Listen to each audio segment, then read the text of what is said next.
All right, so to my understanding, now I want to thank Khalid L.I. King from the Black History 101 Mobile Museum. He had set up a talk with a rabbi. Right. And this is recently. Right. So, and I'm in front of a room full of Jewish people. Right. And I'm asking basic questions, and maybe you can help me out. Right. So let's look up the word anti-Semitic. Right. Who are the Semitic people? And then we're going to get to the public enemy thing. Right. So I looked up who is the Semitic people. And there's a list of Semitic people. And anyone can do this right now. You can look up who are the Semitic people, what are the Semitic languages. Right. Has absolutely nothing to do with any white people. Right. Fact. Not at all. So in order for me to be anti-Semitic, I'd have to be anti-black man, anti-black woman, anti-black people, anti-Africa, anti-all of the people. Because the Semitic people are black people. So y'all get that clarity. We're going to say that again. Now, the Semitic people are black people. So I cannot be anti-Semitic. Now, what do they really use the phrase anti-Semitic to do? That's the thing. To divide us. Exactly. Right. So they put this title on you, anti-Semitic, and then they neutralize you. Right. Separated me from the group. Right. Say he's a Jew hater. He hate white people. He hate gay people. He hate all white people with freckles and red hair, whatever. Right. And they put that on me, which I never said these things. Right. You understand what I'm saying? I just ran down the history given to me by my elders. And anybody could read this for themselves. Right. So it ain't a Professor Griff hating people thing. Right. Now, closer to what happened with the public enemy thing, the brother by the name of James Baum, one of the X1Ws in the group, gave me some information because he was in touch with the research department of the Nation of Islam in Boston. Right. Got the information, and we talk about the secret relationship between blacks and Jews. Right. It was a manual. It wasn't even a book then. Right. Wow. I got it. I went to Kinko's so I can get me a copy. Right. The brother recognized me. Oh, you that dude from Public Enemy, man. Right. For real. I said, yeah, bro, I got to get to this thing because I was the road manager, so I was responsible for everything. Right. I gave it to him. The brother gave me a copy, but he made himself a copy also. Yeah. So that's a violation, but cool, bro. Whoever you are. He wanted some information. He wanted some information. He was hungry. He was thirsty. Exactly. Okay. When I seen the brother again, dude gave me a box of them. And I gave James back his. So I read it. So now the spokespeople for the group, me and Chuck, we did all the interviews. Right. We sat down. We went to DC. We were doing the interview that day, and it wasn't even my interview. Right. Chuck's interview, he didn't want to do it. Right. So I sat down with him. Now, mind you, I'm the Minister of Information. Right.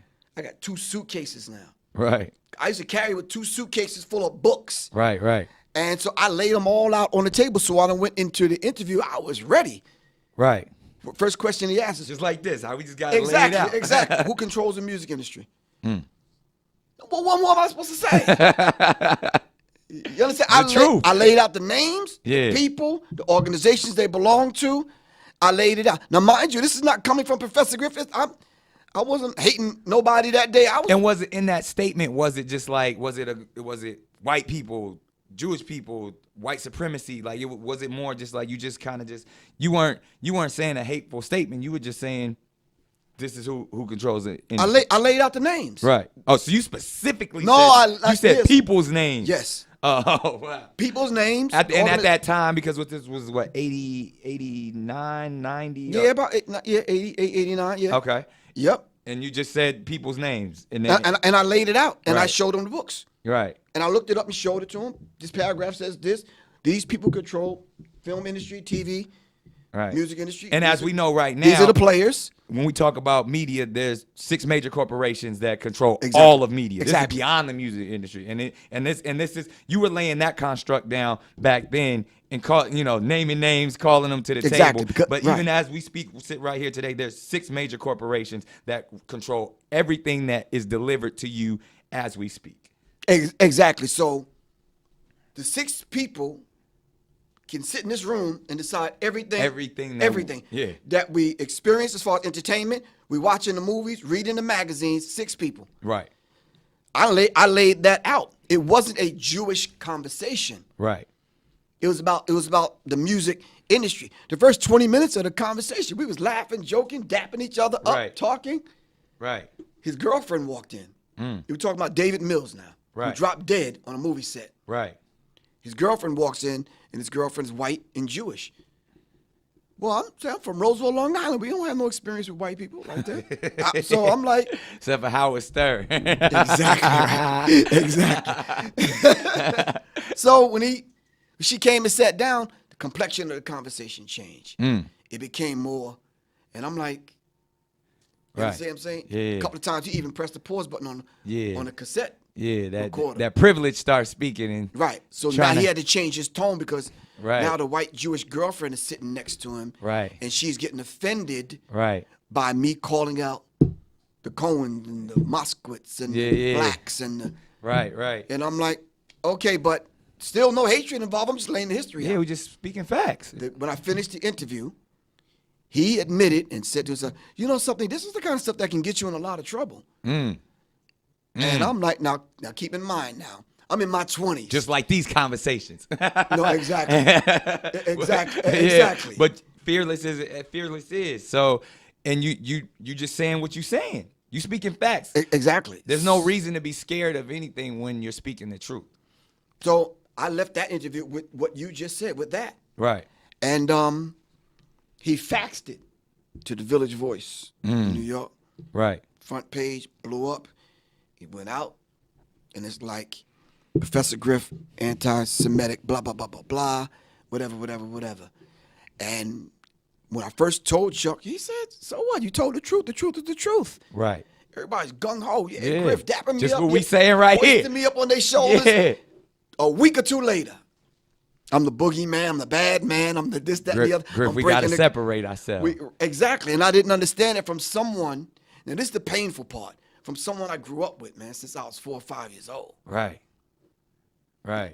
How do you do that? Right. How do you sit in a room and have one of your friends tell you who you fought with, who you ate with, broke bread with? Right. You know, how do you do it? Then a group of brothers that I came up with, the S1Ws, who, you know, we did everything together. Fact. You understand what I'm saying? Yeah. So the Public Enemy thing was Chuck and Flav, who was actually signed. Then it was me and Terminator, the Public Enemy Live thing. Right. Constitutes Public Enemy. I brought the S1Ws. Right. So when you talk about the money situation, it was Chuck and Flav, of course, then me and Terminator, and then check this out. Right. Out of my little money, I cut it up and paid them. Wow.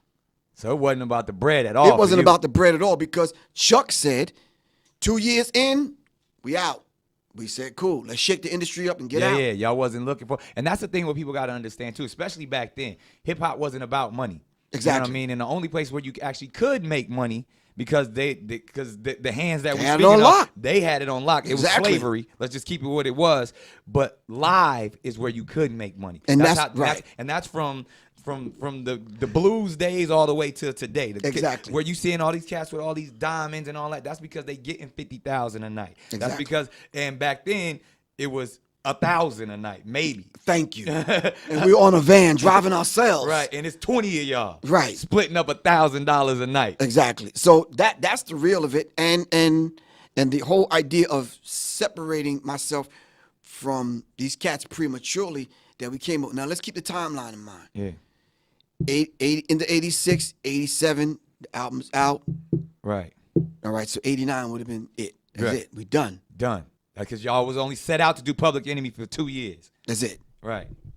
So I was on time and I was on point. You was right there where it was supposed to be. I called the players out. I shook the industry divinity. Up. The universe. But now I'm the bad man. Yeah.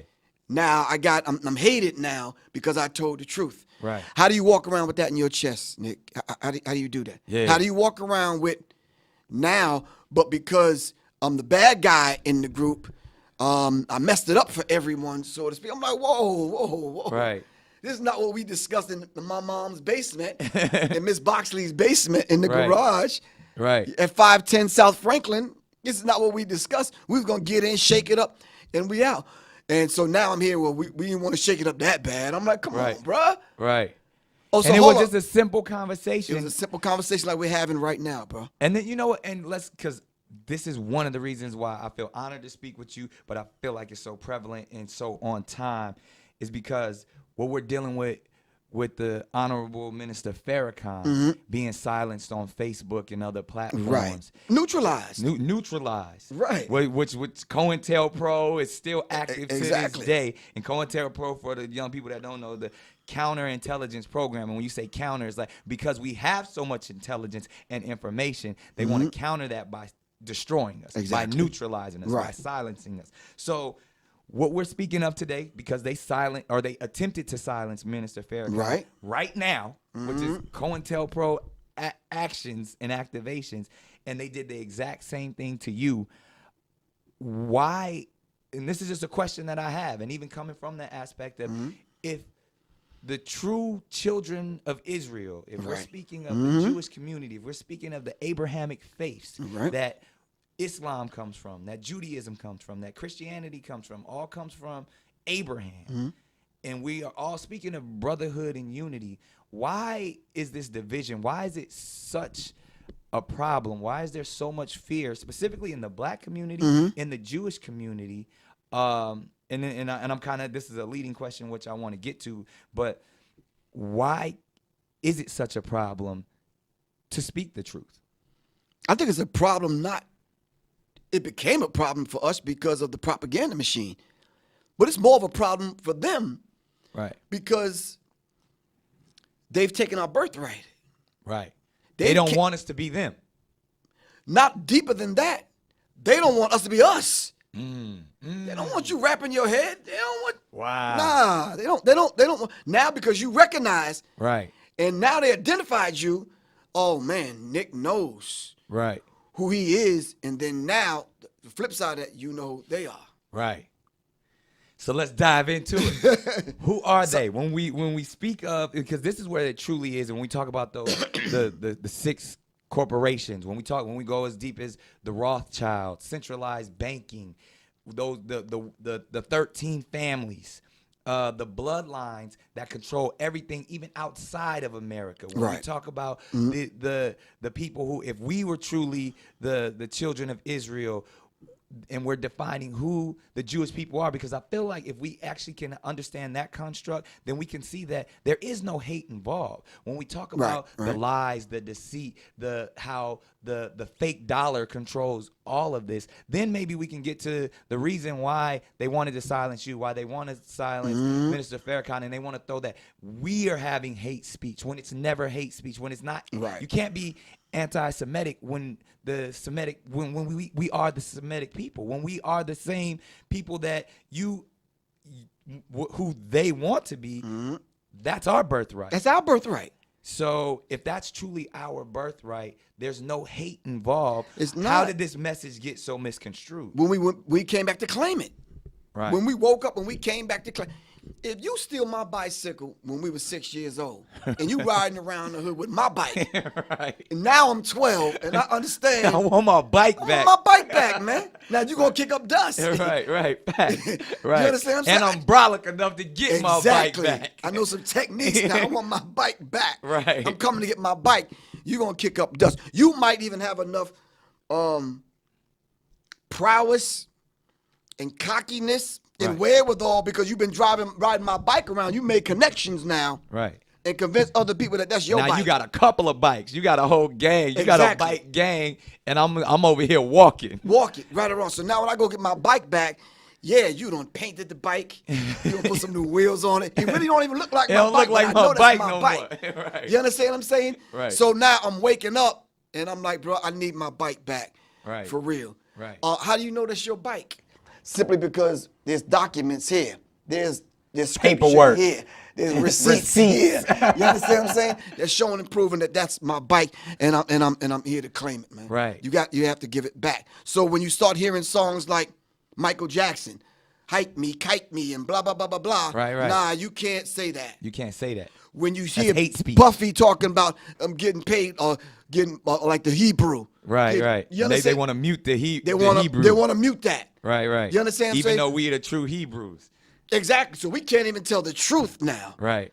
Not on record, not on television shows, not on YouTube. Right. And what is, and again, because And you know, I talk to my brother Risa Islam about this all the time, about certain things to where it's just a lack of understanding. That's what it is. Because we're not saying anything hateful, and that's the thing when they want to put that on the minister. Farrakhan was saying when even the term white devils or just devils in general, right. But when he was really speaking about the people who devalue our communities and themselves, and that's really where the word devil comes from, and how he's speaking it. But they want to take the sound bites and say this is anti-Semitic, and so how does that occur, and why does that occur? Is that great? Is that spiritual warfare, or is that just truly just us just silencing each other? That's the psychological, covert, meaning hidden war on the higher infinite power healing our people. Say that again. Hip hop is higher infinite power healing our people. The higher infinite power healing our people. It's well, if it's higher, then it's going to vibrate on that at frequency. The higher chakra. Yeah. And we're going to connect. Sometimes, you know, you see your homeboy, you up in the club, the music loud, y'all can't talk. You like, you know. Or when it's about to go down, the energy, you know. Exactly. All right. Right. So if it's infinite and it's the power that's in us because of who we are as a people, Elijah Muhammad says we're direct descendants from God himself. When that hit me, I'm like, I got relatives, but I got the big relative. You understand what I'm saying? Facts. I'm a descendant, maybe from this tribe, that tribe, and that tribe, because I look a little Ethiopian or Eritrean or Somalian. But I'm saying I'm connected to the source. Right. But because I'm connected to the source, we have a higher infinite power. Right. But we can take this power now to heal our people. Wow. You understand what I'm saying? And then delivering it that way, like the COINTELPRO, like those black organizations where they saw the Messiah coming up in the ranks, they says, no, we have to stop that. J. Edgar Hoover said the most dangerous thing in America is the Negro, and when he bringing us together. So I want to touch on something too, where we have this problem within our community, and then obviously even beyond the term God and defining ourselves as gods. Why is that such a problem, and why is that so taboo in our community? Because I know you do this as well. You speak about it in your books. Right. And even going back to the 5 percenters, the gods and the earths back then, why is that such a problem? Even all the way to brothers like Kanye, where, you know, even if his messaging can get misconstrued at times, but he was even professing, I'm a God, and our egos get to that point like, you ain't no God, I ain't no God. But ultimately, how do you define yourself as a God, and then why is that a problem? I think the whole idea of having to define myself as a God is something that, you know, I don't necessarily want to wear on a T-shirt or a bumper sticker. I'd rather just be what the Creator created me to be. Now, let me ask just a couple of things so we can kind of contextualize this thing. You have an assignment, right? Yep. A life assignment. Absolutely. The Creator deposited in you everything that you need to be you, right? Right. You ever get to that point where you're not feeling kind of like you? Right. So now you got to be introduced back to who? You. All right? And you got to be reminded of your assignment on this planet. Right. You understand what I'm saying? So if the Creator, God, deposited aspects of the Creator inside of you. Right. The scripture says you're all gods, but you're a child of the Most High God. Sooner or later, you're going to grow up. Right. And be gods. Yeah. With a small G. Yeah. We ain't claiming the big G, just the small G. Yeah, we're not saying we're the creator. Exactly. Right. Everything divine in nature is within inside of you. Right. This is why when we talk about the law of correspondence, as above, so below, as within, so without, we can look at what we adorn the universe with, and it's right here. It's all in us. It's all in us. That's why we can duplicate the cosmos is inside us. Exactly. And only thing we're saying is we're gods having a human experience called Griff and Nick. Right. That's it. Right. Now, what your assignment is, right. Some people refer to that as different things. That's your life path. Right. That's what you've been assigned to do. But the thing is, have you accepted your assignment? Right. When you find people dealing with this whole psychology of self-hate, rejecting themselves and their divinity and who they are, see, when we hook up, there's certain things that you and I don't even really have to discuss because the divinity in me salutes the divinity in you, and we good. Exactly. You understand what I'm saying? Facts. And see, that's divine. Right. But you see, we can go back and study Greeks, Romans, European history, and they've called even some of the days of the weekend the months. Right. They call those people gods. Right. You understand? But we don't have no problem with that. Right. But the people that gave birth to civilization, you understand what I'm saying? Right. Yet we can't consider ourselves gods. I think there's a misnomer there, man, and it's like it's almost like they don't want us to know the truth. Back to that again. They don't want us to know who we are. But even I want to go back to our community because forget they for a second. Okay. Why can't we accept that we are Because gods? we've been brought down to the point where we look at one another as just mere niggas. Right. Plain and serious. But Wesley Muhammad said it best. The nigga got to die. I'm just going to say it straight. The nigga got to die. Wesley Muhammad put it out. Yeah. Because if the nigga die, and then now we can have this rebirth of the God. Now let me play devil's advocate for a second. And please do. But we have to define what devil is. It's the adversary of God. Yeah, right. Yeah, and there's attributes to the devil, but go ahead. Yeah, so let me go to the opposing with the little side. with the little d. With the little d. All right, go ahead. So is that almost the same concept as eugenics, or even when we type into W.E.B. Du Bois's aspect, because he was someone that was saying the black man has to rise above, or I don't know if it's the same term as like we got the nigga got to die, but is it that concept of saying, yo, I want a purer black man, or the black man has to understand that he is a god, and the nigga has to die. Well, Isn't that same concept? Kind of like the same thing, but let's clean it up just a little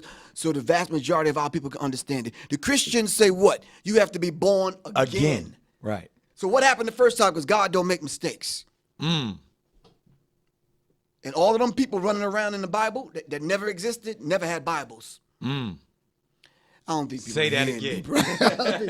Say that again. Because really what the Bible truly is just God's experience or man's interpretation of his experience with his God. And stories and allegories. And those allegories and stories and things were stolen from who we are as a people. As a people.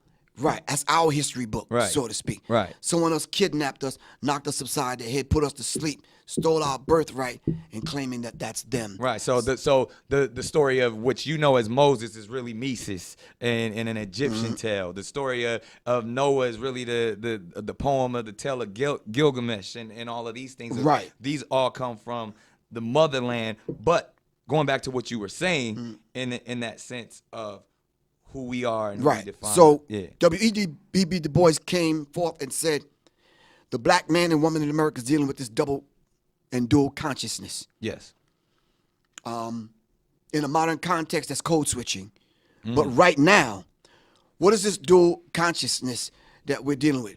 Causing cognitive dissonance inside the spirit of the black man and woman. How do we have to wrestle with being Nick during the day and all the jobs and the opportunities that you have and the resources that you connected to, but then you got to go be dad now. Right. You got to go deal with Mariah. You right. Okay? Because they don't know nothing about that. Okay, that's my daddy, but cool, but now. Facts. So the dual consciousness. What happens now when you operate in the world that's diametrically opposed to who and what you are as far as your existence is concerned? How do you operate in a world like that and then be you? Right. How do I be Professor Griff and still operate in the music in music industry by telling the truth about the music industry? That's kind of difficult, man. Yeah. I can't go home and take off and put on Professor Griff to go on stage. No, bro, what you see is what you get, man. Right, facts. I'm not Professor Griff on stage and then I go take it off or put on a costume. But there's still a dichotomy, or there's still a duality in who you have that to was be. the dual consciousness the double consciousness that W.E.B. Du Bois was talking about. And that even goes back to maybe what was going on within Public Enemy. Exactly. You was always speaking your truth, but there's still, we got to know how to play. This is a game, and you're in it. So at some point, you got to. There's a line that's going to be drawn on that playground. But you talking about the road manager for for the group. I dealt with these people firsthand. The Cohens and the Moskowitz and the professionally. And they respected that. That's why nobody crossed us like that. We got respect from the industry from top to bottom. Right. From the average kid in the projects who we used to give the tickets to. Right. To the executive people, man. I'm talking about booking agencies and promoters. And you wasn't acting like a nigga. I was just being myself and standing up and being a real black man, and they respected that. Right.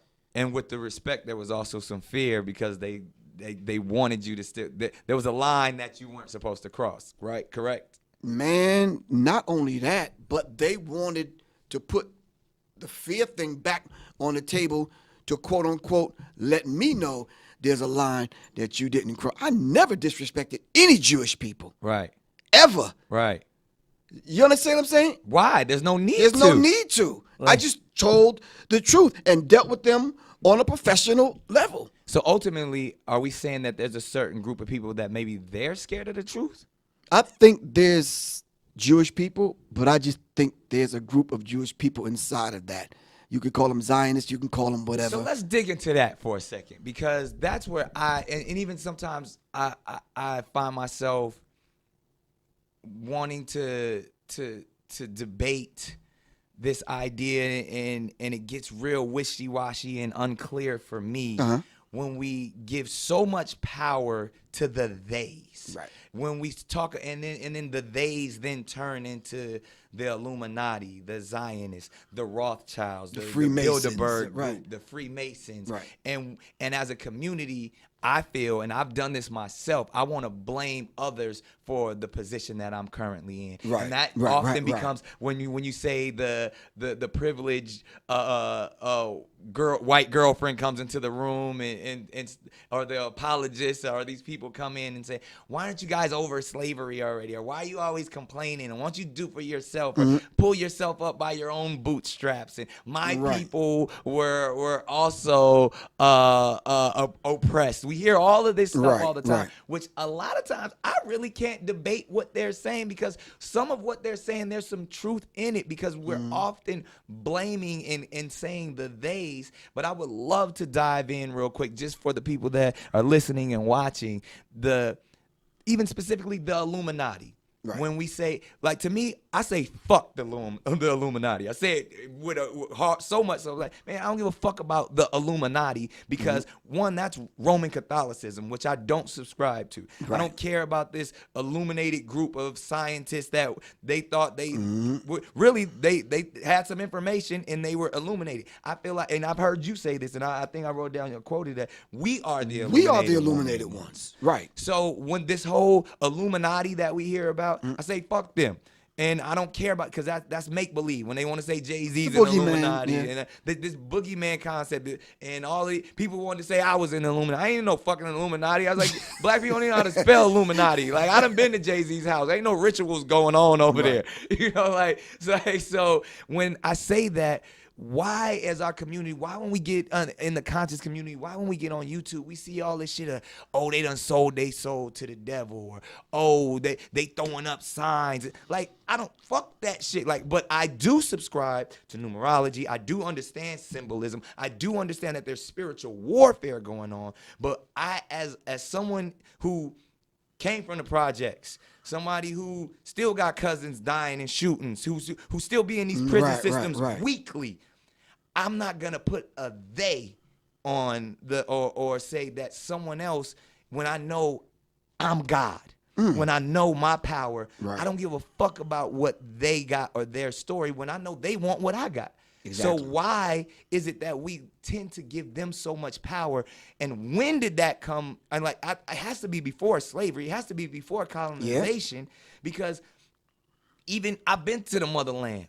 They're divided. Now, of course, colonization and the Europeans came in and kind of set some of that up. Right. But in tribalism, there had to be a hierarchy. There had to be a king and a monarch. And if I want to say I come from a king, if I want to say I am a god, I have to really embrace that and can't say someone else overpowers me. Right.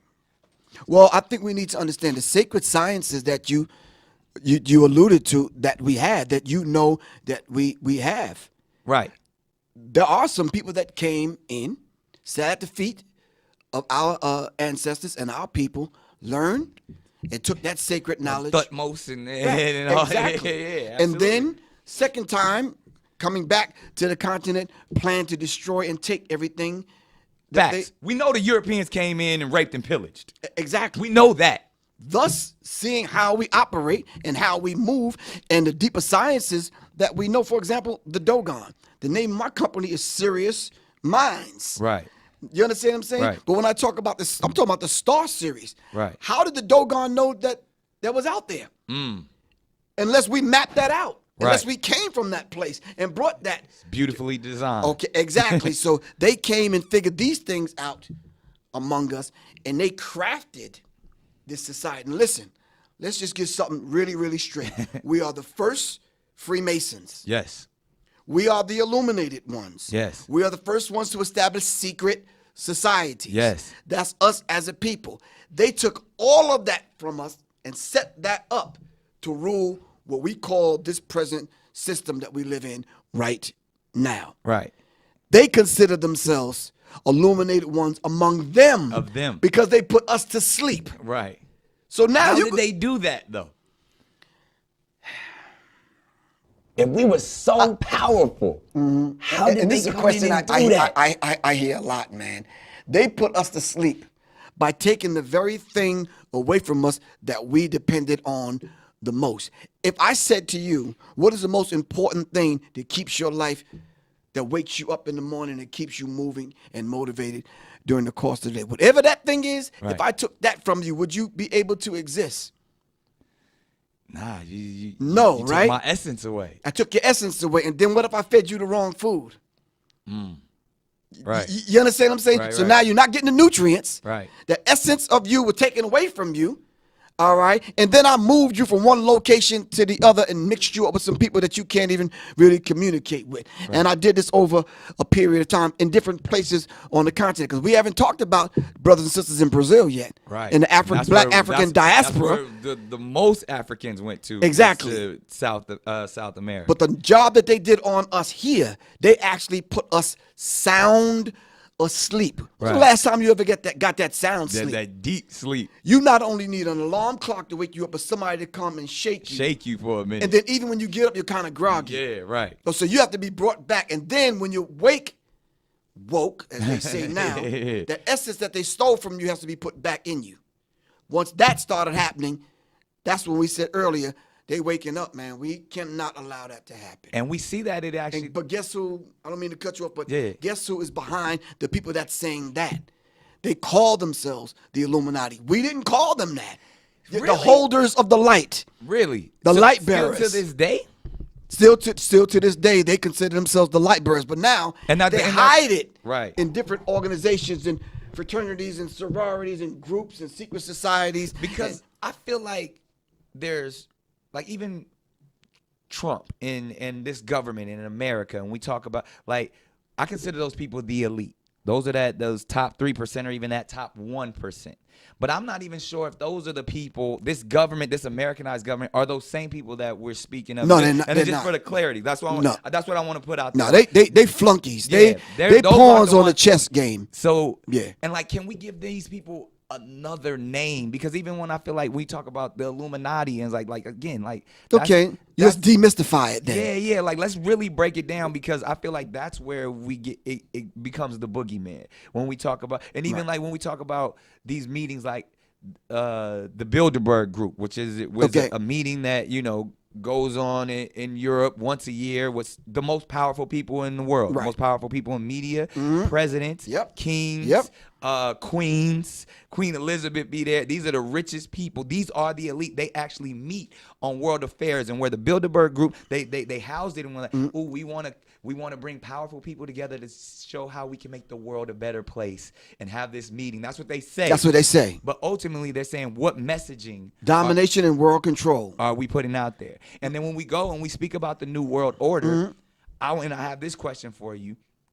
Why is the New World Order a one world government, domination world control? Why is that so dangerous? Why is that a bad thing? Why isn't that a good thing? Why can't we subscribe to say, oh, we just want everyone to come together. We want everyone to be the nations to unite. We want a united nation. Why is that dangerous? I had the pleasure of having some brief conversations the other night in Brooklyn, New York, at the Barclays Center, behind stage with Erykah Badu. She did a video, window seat. Right. Then she did a couple of other videos where she literally was walking through and disrobing. Right. And, where JFK was assassinated. Right. And gunshots rang out and she bled blue blood. See where I'm going with this? See where you're going. The blue bloods. The blue bloods. So regardless of what we called them. Yeah. You understand what I'm saying? And let's see if we're going to go to blue blood, going back to understanding a blue blood is a European person because they don't have pigment in their skin that you can see their blue veins. Exactly. And blood is blue until oxygen, the air hit it, and it turns red. Right. Democrat, Republican Party. Red you see, and it's blue, not Bloods and Crips. Exactly. They set that kind of thing, Hegelian dialectic principle. Yeah. The opposing forces controlled by the same people. Right. So then let's go to what it really is then. When we talk about the power of melanated people, when we talk about who we really are as guys and understanding that our melanin is so powerful and it connects us in a way that the reason why they fear black, the reason why they fear is because the lack that they have of it. So then when you see what, Dr. Francis C. Welsing talked about is that fear in that just genetic annihilation, deficiency of when you have a person that has the lack of pigment, the lack of melanin, that they know that they will be annihilated. So therefore, however they got the power, they have the lack of compassion. That melanin comes with compassion. Melanin comes with soul. That we call it soul. We soul brothers and sisters. That's the melanin that connects us. So the people that don't have it are a little, and I'm gonna say this carefully, are a little less, and where the term actually comes from, because I'm bringing it all the way back around to Minister Farrakhan, to where they may not have the compassion or the when they were sent to the mountains of Caucasus, when they didn't have the power of the sun, that the sun then started to deteriorate them. So then they're acting out of fear, they're acting out of low self-esteem, they're acting out of a deficiency. So therefore, the only way that they can act is evil. The only way they have to rob, steal, rape, kill, and fight or flight, in order to survive. Exactly. So then these people who didn't have what we had, and when I say we, I speak of the melanated people. Right. They had to be savages. They had to be barbaric. Because they're in these Nordic mountains. They're in these rough, torrential environments. So they're acting as animals. Right. So they're the ones that are actually closer to animals. They're the ones that are actually the true savages. And then they built up such this I don't want to say warrior, but they built up such this conquering barbaric mentality that they're coming out of Europe. They then said, in order for us to survive, we have to take what's not ours. And then they went into the land that actually where we are originated. And instead of trying to make friends, they said, we want what you got. Because there's this mentality of whether it's the Caesars or even that we have to conquer. Right. So I say all that to say the context, and when we speak of whether it's Jewish people, white people, Europeans, the Illuminati, they were doing that as survival tactics to stay on this planet. Right, because we never had to do that. Right, because they've learned when they circumnavigated the globe and they ran into these islands and these places, and we were already there to greet them. Right. With open arms. Teaching them, but they were deficient. They were deficient, so they wanted to get what they thought we had, and we did have it. So the rape took place of the woman. The theft took place of the natural resources. And then that's when their disease, exactly. That's where their mentality, because I'm trying to get to that place of how they were able to get control over the gods.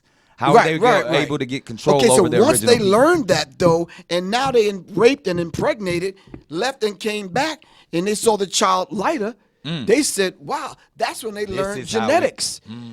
Genetic annihilation. So now you have to set up a system of white supremacy to control that. Right. So now we have 13 families here, Illuminati that's manipulating and controlling. Subgroups. Now we got to set up organizations. Coming out of Europe. You understand what I'm saying? And for that same system, now you're talking about survival, what you just laid out. Now it's fight or flight.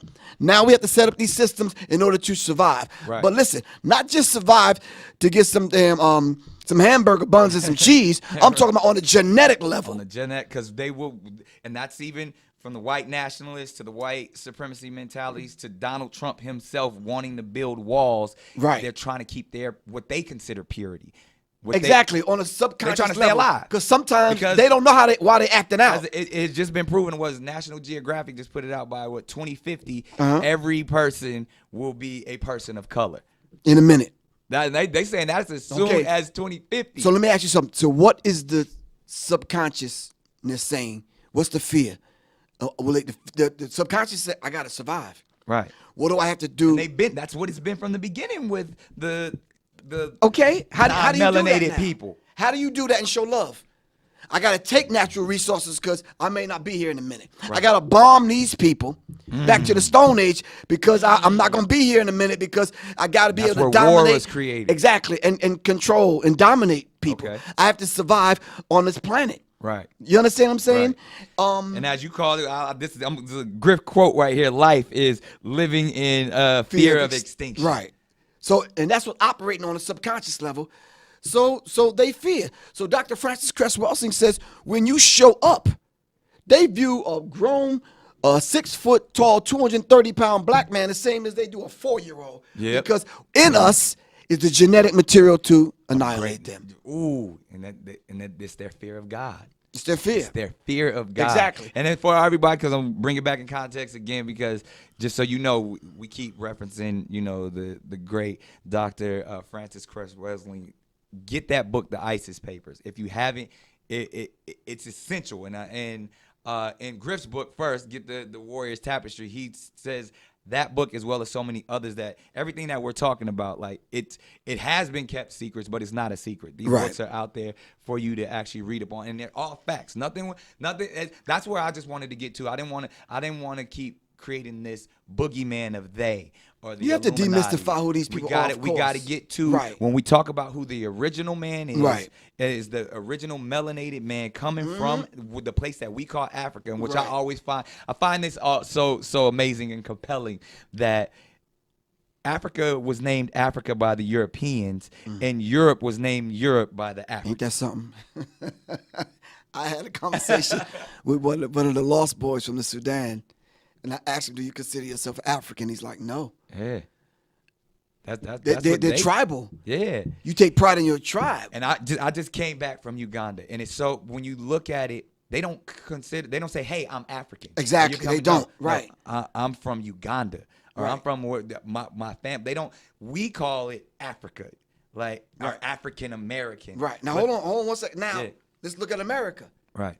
We say, well, where you from? I'm from Detroit, man. Yeah. We don't say we're Americans. Yeah. See, it's the same dynamic. And especially when you're I'm from Long Island. I'm from this street. I'm from this exit. I'm from Brooklyn. Exactly, man. You say your whole address. I'm from this block. Yeah, and then on the West Coast, Same thing with the brothers in Africa. Southeast San Diego, over there, up through the, from such and such projects. Exactly. You know what I mean? Same thing with the brothers in Africa. They don't identify with the whole idea that the place was called Africa. Yeah, they tell you they tribe. It was more tribal, man. And right now, we need to find our tribe. That's all it is, the lost tribes. Exactly. And it goes back, and it goes all the way back to where you were not being anti-Semitic, because that's impossible. You were just speaking the truth and talking about your community, your tribe, and how others have came and taken from your tribe. So which I would love to jump and just divert just originally hip hop, and I love how you define hip hop, the higher infinite power healing our people. Right. And you where the state of hip hop is today. And you said something so powerful, man. And I want the people to hear this when you said they killed all the bigs and birthed all the littles. Ooh, yeah. And if you think about when you say from Big L, Biggie Smalls, You know what I mean? Even even the idea of then we birthed. No offense to none of these brothers, but the little Zans, the little Waynes, who is my brother. The little and the young ones. The young, but young, just that mentality little, right. of we used to want to call ourselves big this, and now you want to be Lil Pump, Lil this. Yeah. Where did that come from? Is that spiritual warfare? Ooh, that's psychic and spiritual warfare, man. That's that psychological war. You see, and then I love the way you break this. These are textbooks. People get this from Griff. Like he got the pictures on every page, and he breaks all the symbolism down. And that's why I'm saying that this what we just said is all in here. Of breaking. So the whole idea of the warfare that they're waging against us is on a psychological level. So psychology is not the study of the mind.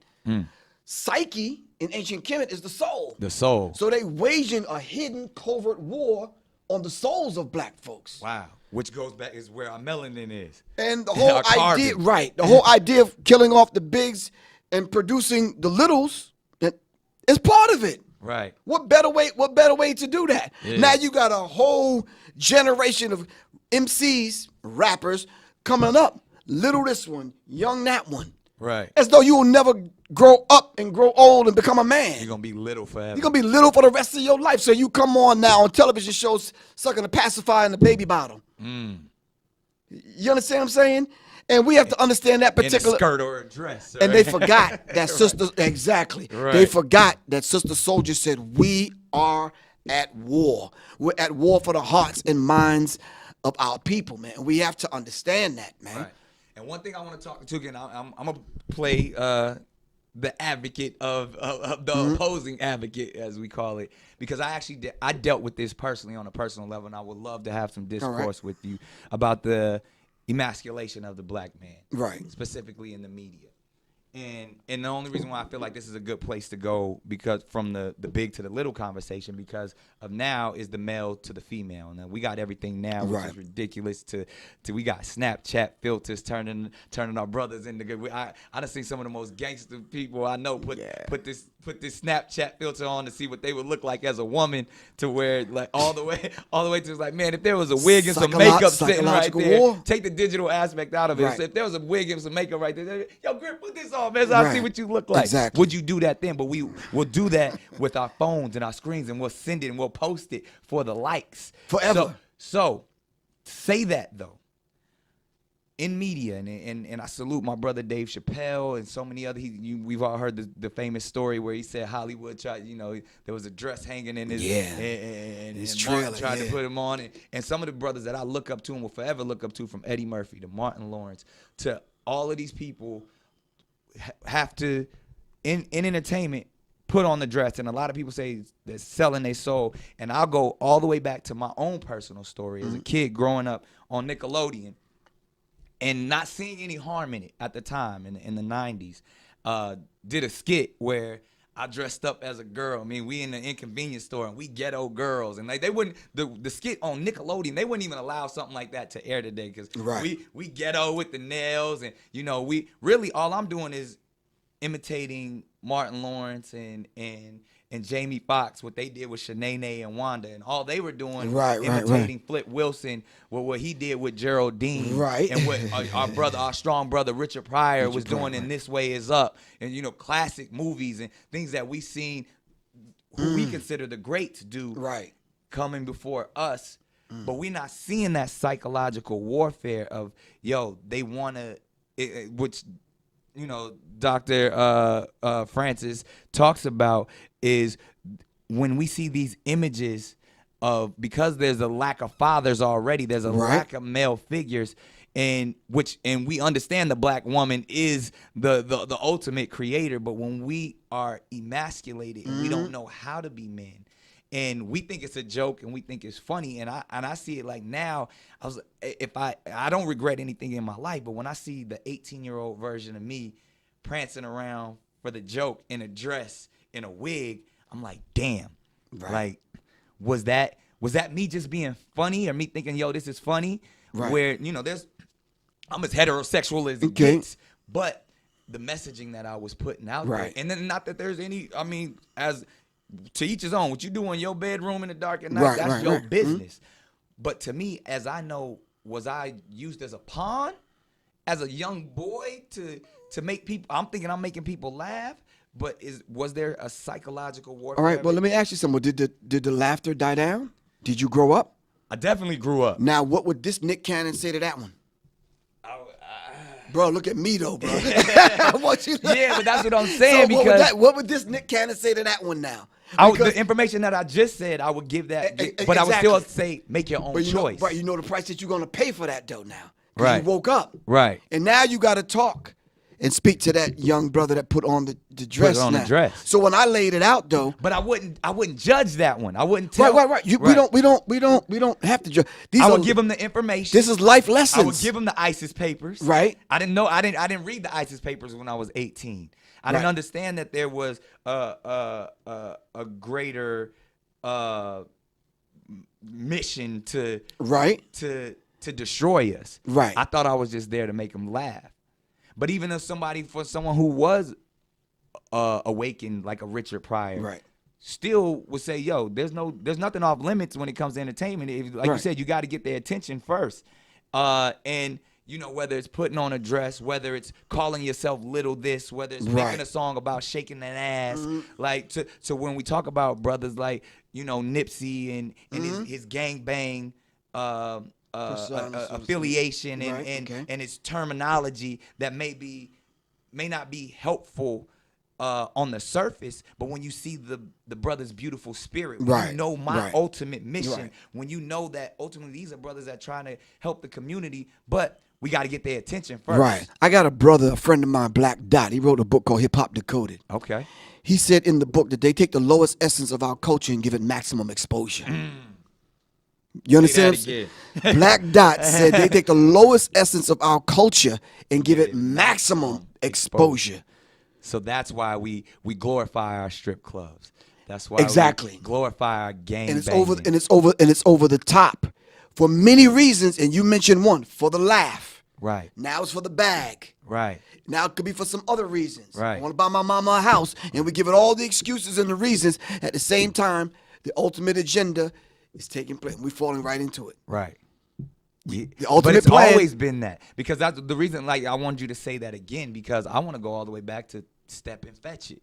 I want to go all the way back to, you know. But if you went back there, some of them brothers didn't have a choice, so to speak. Right.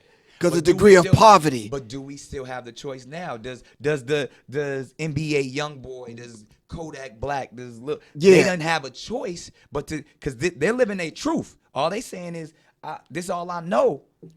So on all of my material, I put my phone number out there and I put it out freely. They have a choice, bro, because they could easily call me and say, because now but before, they don't know Professor Griff. They all they know is the drug dealer in they community. Okay. Because again, as much as we want to say we have access to all of this, the average 14, 15-year-old dude that grow up in Florida, that grow up in Louisiana, all they know is the niggas around them. Exactly. They don't know how. Man, I don't know how to work them computers. You know how many times I heard that? Yeah, I know, man, I don't know that shit. Hey, dog, this is all I know. I know I got my 40 on my hip. I know I'm gonna slang these packs. And I know I'm gonna fuck some bitches later on. Yeah, that's the mentality. That's exactly. Until you crack one of these open, until you can get the Warriors tab. That's why I put the book together the way I put it together, to speak to that dude. Right. You understand what I'm saying? But we got to speak their language. That's why I feel like Nipsey Hussle was so important for us, because everybody, it's the Nipsey bandwagon now. But when you can see, and that's why Tupac, and that's why even P.E. was so important, because we're like, oh, them is cats that grew up just like me. Right. They embracing the thug life. They embracing being a 60s Crip. They embraces being neighborhood nip. Like, even, and I come from the other aspect of it. I came in and like, I don't want people I don't want to glorify where I came from, where I came from. When you first heard Nick Cannon, like, that's the kid from Nickelodeon. The little guy, that's the kid from America's Got Talent that's always smiling. Yeah. You don't know that I come from what I come from, because I never wanted to glorify, because there's entry points from every angle. Exactly. So I have no problem being able to sit there and be like, oh, he's the safe one, because I still know my truth. I still know my purpose. Right. So in saying that, I can't, just the way I don't expect people to judge me from what they may think of me. When I sit down and have a conversation with Kodak Black, that's not a dumb brother. Kodak Black is intelligent. Right. What NBA YoungBoy is intelligent. Now they may be making some choices we may not agree with. Right. At the age that they are. Right. Like I said, at 18, I was on TV dressed in a dress. Right. You know what I mean? And you know why? Because 2 years before that, I was trying to be a gangbanger in the hood. And 2 years before that, I grew up in projects. And you know what I mean? So I'm like, he said this gangbanging shit ain't working out. Yeah, it ain't working out. Let me square up. You know what I mean? And the people, you know what I mean? I hear you. And so to say that, I see every aspect of it. So I think as what we do, we judge each other instead of informing each other. Right. Well, we judge one another by the categories that they fit us in. Right. If we was to pick our own categories, right? You and I greeted one another as gods, right? How many times they gonna let that go out on the air? How many times they gonna put that in a movie? How many times they gonna put that in the educational department? Right. And how many times they gonna rewrite the dictionary and don't write us in as black means despicable, disgusting, evil? Yeah. They're gonna rewrite the dictionary? No. Black means God. That's what we exactly. Put out there. That needs to be the T-shirt, though. Yeah. That needs to be the slogan. The definition of black is God. Exactly. Black means God. Exactly. So but you see, even if you ask them, that's what they would say. Right. Because they worship us in private, in secret. You understand what I'm saying? Okay. So and then with the beautiful work that Runoko Rashidi and Ashwa Kwesi and other people are doing, and what's the brother's name? Tariq Nasheed with Hidden Colors. Right. Yeah, love and all of every place you go. Eugene Adams with Africans in Asia. When you start unearthing who these people are, the deeper they dig, the blacker it gets. Okay. That's the T-shirt, bro. The deeper they dig, the deeper it digs, the blacker it gets, bro. Okay, so let me go here with you then.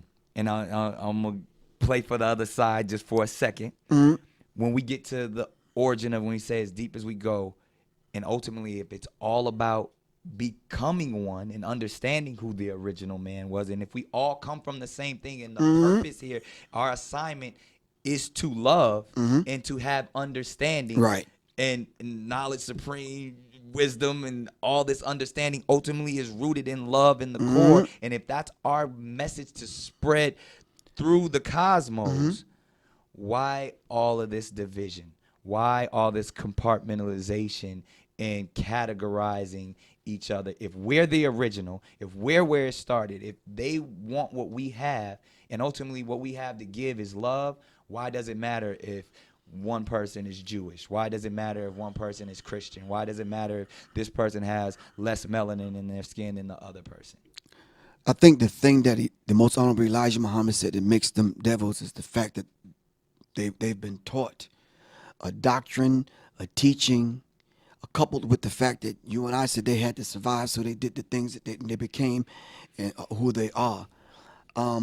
There was a reason why they shot the noses off Abu Ahal, the Sphinx. Right. Different people called it different things. They put it in the back of the museum. Exactly. There's a reason why they destroyed the woman when they saw the black man and woman side by side in Egypt. There was a reason why they took certain information, stole it, copied it, put their names on it. Do you understand what I'm saying? Right. They never wanted that particular information. Their image of God. Exactly, to get out. If that image of God got out, right, how would they survive genetically on a planet being the inferior? Right. You understand what I'm saying? Right. You cannot do what they've done on the planet in such a short period of time, being the inferior. But why does it all matter? If we're talking about the source, if we're getting to the source of it all, of the original man and the original purpose is to spread love, is to awaken and enlighten everyone. Why does it matter? There was love in my family. My dad was there, my mom was there, my brother was there, my sister was there. Instinctively, we all knew our roles. I wasn't trying to be my dad. Right. My dad's my dad. Right. You understand what I'm saying? Right. In the human family, who's not comfortable with being themselves? Right. We could take a look at it through that lens. Okay. Let's unpackage that now. Yeah. You understand what I'm saying? Yeah. If I'm comfortable with being myself, then I don't have to say, you're evil, you're wicked. I don't have to write that in my books. I don't have to destroy your history. I don't have to try to borrow and get something right. or steal yours because I'm comfortable with mine. Exactly. I don't have to say because I'm lighter and whiter, I'm better. I don't have to do all these things. But because I don't feel comfortable in my position, the idea of supremacy, the idea of having to survive, I got to come up with the plan. Okay. You follow what I'm saying? Right. See, now if I'm not comfortable within the grand design, if I don't know my position in the grand design, then exactly. Right. And the grand design included them. It did. It included everyone in love. Right. You just got to play your part, man. Right. You understand what I'm saying? So I wasn't trying to be my sister. Right. I didn't want to put on the dress and the purse. So ultimately, the pocketbook. Yeah, I didn't. right. I wasn't trying to be mom. Right. So the answer to the question is, we're not the ones that are creating the borders and the categories and the classifications. No, we've been taught to think that, but ultimately it's their system. Even though there were different tribes, we didn't carve up the land. Right. Can't Tribalism was just more about we are who we are. It's existence. That was culture. It was culture. And the root word. I was born right here. You were born right there. Let's exchange what I got over here. Exactly. And therefore, and then if there ever is any conflict, because conflict occurs, we will figure that's survival of the fittest comes into play. Right. And then ultimately, I exist where I exist. You exist where you exist. Right. And respect that. Yeah. And that's all I'm asking you to do is respect my boundaries. I don't want to come. I don't want to come and take over your land. Exactly. We can engage, but I'm from where I'm from, and you're from where you're from. Right. But there's some things that we have in common that we didn't even have to talk about. Because we didn't outright rape. Right. And rob. And steal and do these things.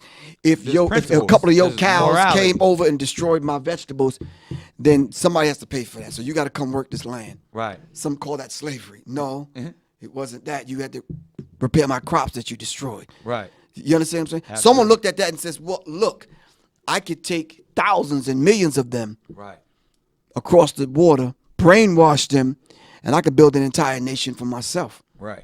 You understand what I'm saying? You see, that's a child. Right. Not knowing its place in the human family. Right. And they're running rampant. Now that the parents went to sleep and been put to sleep, the children are running the house. And that's what we're seeing. The littles are running the house right now. Exactly. On all levels. On all levels. On the cultural level. The root word to culture is cult. Cult is not a bad word. Ooh. Come on now. You understand what I'm saying? Yeah. So, and then when you look at occult, just means hidden. Right. Right. If you didn't put on the turban and whatever, they don't know what culture you from. Right.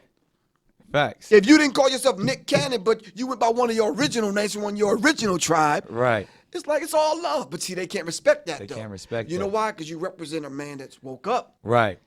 Absolutely. You understand what I'm saying? As well as you. So, and that's where I want to dive in here real quick, because there are so many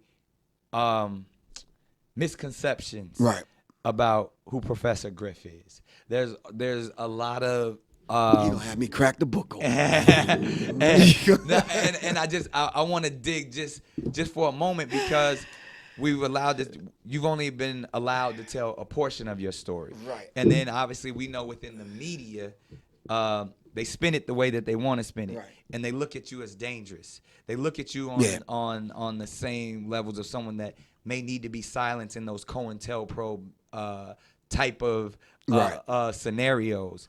But even like to the idea, like, people don't know that, one, you're a veteran. Right. I was in the military. Right. You were the police. I was military police. Right. So and I worked in prison. Right. Right. So coming from, Long Island, coming from someone who, like, I would even ask this question: are you proud to be an American? Are you proud to be from the land that you are from? And who is Professor Griff in America today? No, I'm not proud to be an American. I don't want no part of this. No pride. I don't have that pride. I'm not prideful about being from this particular country. Right. I'm glad that I came back to connect with my brothers and sisters here in America that was here long before Chris and the boys got here. And that's long before America Vespucci. Long before all of them people got here. We were already here. Right, exactly. You understand what I'm saying? So I'm glad to come back and there's see a difference between pride and glad. That's how I always like exactly. You can be glad to be, but you don't have to have pride in it. Because pride, there's a lot of ego within it. Right. We're forced to defend this land, a land that we can't even grow crops in to feed ourselves. All right, thanks to Monsanto and the rest of them, but that's another story. That's another Candace class. Exactly. But I'm saying to you, no, I have tribal pride. My father's Blackfoot Native American. Okay. All right, I got greater than the tribe, though. The greater tribe, black people, I have pride. And I'm proud to say I'm connected to all of the carbon, copper, melanated people across the globe. Come on now. And we have something in common. Yeah. And that goes back to what we were talking about, to the people who don't have that, who have a deficiency in that, who want more of the melanin. Exactly. And the way they see about getting the melanin is going through, please don't get offended, sisters, going through the black woman. The only way they can enter into the hereafter is through the black woman, by dropping and planting that seed. You understand what I'm saying? Yeah. So if you come along and say, sister, you might need to find you a brother that you seriously, that can be your complement. Right. You understand what I'm saying?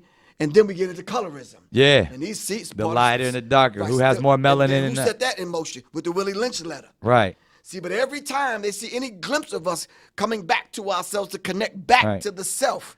And then I think my wife said it better. Shout out to Soleil. Right. She says it's the journey of the self, through the self, back to the self. Right. So if you understand that dynamic, it's like, wow, okay, I've been knocked upside the head, put to sleep.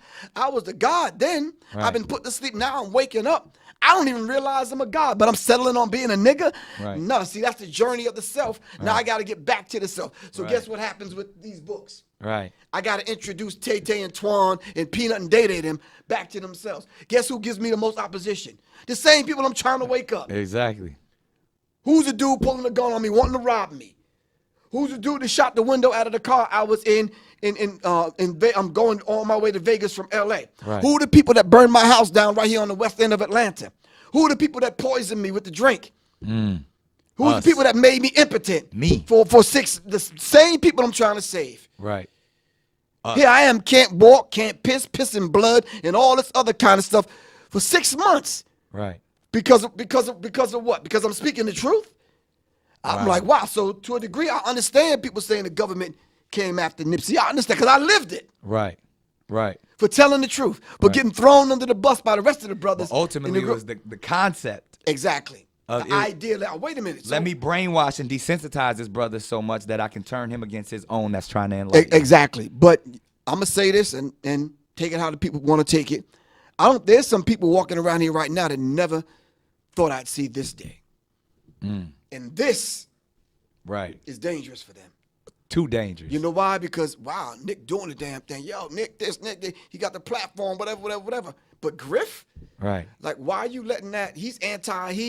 Stop that, man. Stop that. You can't find one thing on any program, on or offline, where I disrespect not only Jewish people, but gay people. I don't have that conversation like that. Because you don't have that in your spirit. It's not in my spirit because it's all love. Right.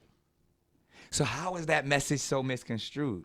Because we know why they do it.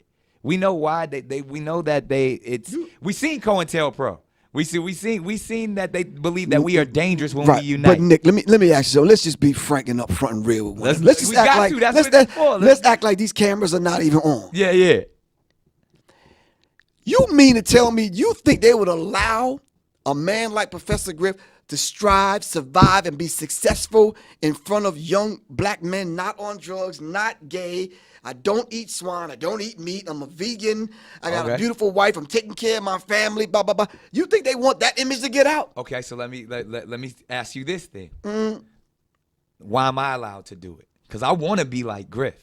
But no, I look at you and say, see, but we he came alike, before though. me. Right. So, but I'm allowed. I've made a lot of money in this. I have a large platform as you speak. And I want to give brothers like yourself the opportunity to do it. And that's when they always say, oh, we got to protect Nick Cannon. Or it's any minute they coming to get him. Or even if people want to say, oh, well, the government gave him lupus. I done seen all of the comments and the craziness and all of that. But I'm allowing myself, or I've been allowed to shine. I've been allowed to to spread the light and say I wear my turban on NBC. Right, that's I bold. say NBC stands for nigga be careful. And I walk away from tens of millions of dollars and then go create something even bigger and still get to and allowed to stand my ground and have character and have purpose. All I can say is you're a dangerous man.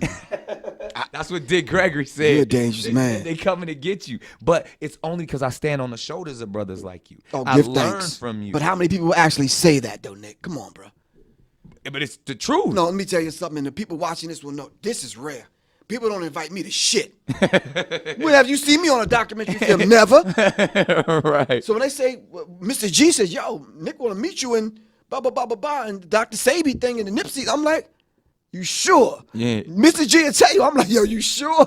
You understand what I'm saying? He's like, yeah, man, dude, it's real. I'm like, all right. But I was like too much is given, much is required. I was given these opportunities to be, one, because of brothers like you, okay. But then two, because I got to pass it on to the next. It's I'd be doing right. a disservice if I came and got the bag, got all the money, and got all the information and kept it to myself. I talked about it in the book. It's karmic debt. Right. We owe Karmic debt. The karmic debt. And what you're doing is an example of what I'm about, paying it forward. Right. You're not going to run into Harriet Tubman at Whole Foods, bro. Facts. So you cannot hit her off with paying her grocery bill. But you can pass it forward to a sister. Right. That's the next Harriet Tubman. Absolutely. Karmic debt. It's our duty. Let's pay it forward. It's our man. privilege. Exactly. And that's the only way Exactly. we will survive. And that's what I mean. And I feel like I've had the opportunity to sit with brothers like Dick Gregory. You know what I mean? And I sat with him several times. And he said before he transitioned, he's like, he said it, I'm passing it to you. Yeah. He's like, now you got to go do what I couldn't do. And he said the same thing. He's like, man, you dangerous. I don't understand. He's like, they wouldn't let me do what you doing. Oh, no, they wouldn't let me do it either, bro. and they kicked me out of a damn hip-hop group, so imagine. Right. On a television show. But it's the same information. The information you've given me, the information Dick Gregory gave me, Harry Belafonte, Quincy Jones, all of these people that I got a chance to sit at their foot and soak up game. And now I can dissect it and regurgitate it out to the littles in these short form ways, whether it's Cannon's Class, whether it's Wildin' Out, whether it's whatever I'm doing, whether it's Nickelodeon, to the little ones, to my kids. Right. I'm still giving them that game. You a god, you powerful, you a superhero. Right. You know what I mean? Everybody likes this Marvel concept now of the idea, but that they don't understand that originated with us. They getting a little bit of it. They giving them the Wakandas. They giving it a little, but ultimately, if all I'm talking about is the essence of who we actually are and expressing that light, as dangerous as it may be, Right. It's the truth. Right. And even this morning, man, I'm getting dressed. I'm like, I gotta bring this brother a gift, man. He got some. I'm thinking of a necklace. I'm like, Man, I your just wisdom is the but gift. but then I put my comic book in the car, and it's based on a Public Enemy song called "Who Stole the Soul." Ooh. And I'm like, that's it. Appreciate that. Who stole the soul? Why are we so out of sync? You understand what I'm saying? Why is it that we're following the Gregorian calendar, throwing our whole time signature off? That ain't even It's ours. just, it's not. It's, and it goes back off. to the Dr. Sabi of it all. Like, Exactly. It ain't even, as you call it, I love it. It's like, it's not about a diet. It's about a living. It's a live it, yeah, man. And Dr. Sabi always said that when they brought us over here to America, they didn't bring our food with us. Right. We tried to hide seeds, man. Yeah. That's what it's about now. If you got Because it's the seeds, different. you get- Exactly. The thing that's going to keep us Agriculture. alive will kill them. Right.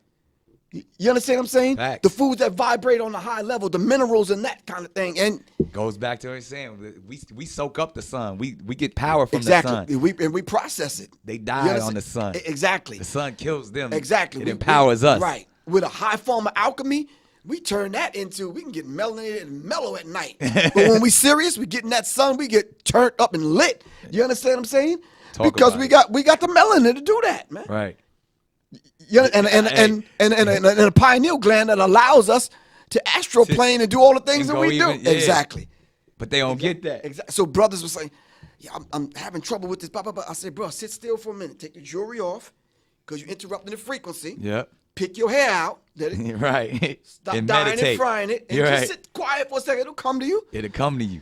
It'll come to you. That piece is there. Exactly, man. It's there. Man. So, I mean, we done tapped into a whole lot, and I know the internet gonna go crazy. It's gonna definitely be some stuff that goes viral. Yeah. Even once they see us sitting down.